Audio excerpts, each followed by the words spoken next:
Layah Heilpern, and you're a broadcaster, you're a YouTuber. We met earlier. You've been on GB News before. I have, yes. Yeah, but we met today for the first time. And you are really wildly enthusiastic about this. Why?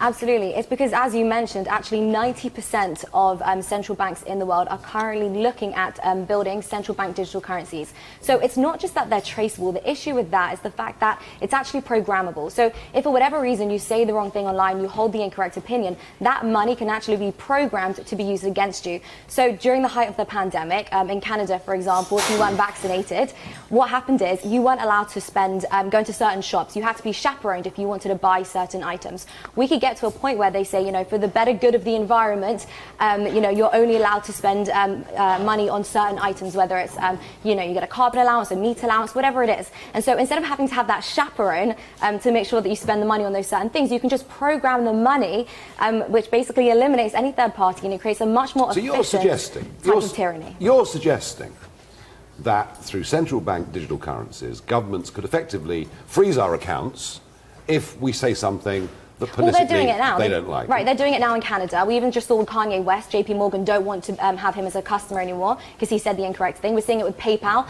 PayPal recently just blocked a bunch of accounts because they gave out misinformation. What's regarded as misinformation is constantly changing on a daily basis. So with something like Bitcoin, nobody can touch your money. The government in Canada actually tried to stop those Bitcoin addresses of the truckers who are protesting to have bodily autonomy. They weren't able to do that because they held Bitcoin. Yeah, and I think this is what happened with the truckers, isn't it? Because they did get their bank accounts frozen, and then there was a big online fundraising campaign via Bitcoin to help them. Exactly, and the key point here is that a lot of the Bitcoin that people hold are held on exchanges, which are still centralized platforms. So the important thing is to actually take self-custody and hold it in a by yourself, without any third party. You hold the key. So that's the key point. That's the way that you can become completely sovereign over your money. Layah, I understand that, and yet, you know, there are a lot of people out there, and they're probably a bit older than you, and they struggle with modern technology. I would think, you know, 50% plus of the over 40s struggle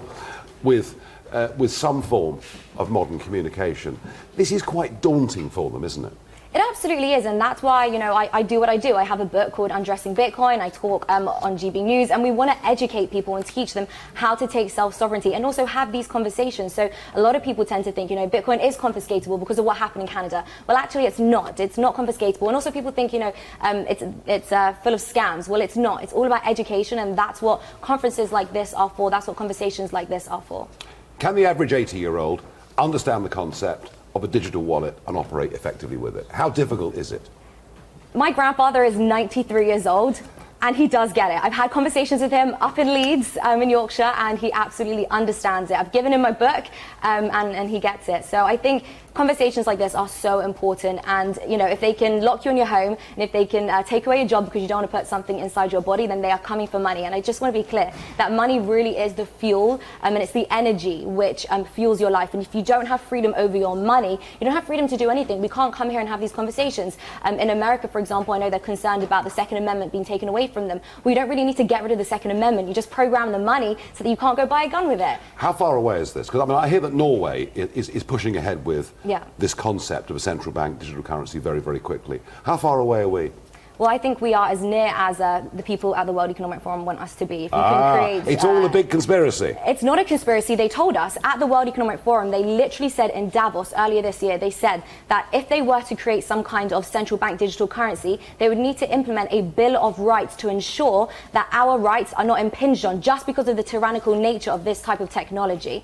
And that concerns me. It concerns me because during the lockdowns, they didn't abide by the Nuremberg Code, which meant you weren't allowed to force people to put foreign substances inside their bodies. So why would they abide by some Bill of Rights which they created to protect themselves? Well, I have to say, Layah, you believe in this very strongly, so this is the future. This is the future, and this is the only way to remain sovereign over your money. It's so important. If you have an opinion which is controversial, please hold Bitcoin, because they are literally coming from your money. Well, the Layah Heilpern message is, and it's a familiar one, it's take back control. That, in effect, I think, is what she's saying. It's a bit like Brexit.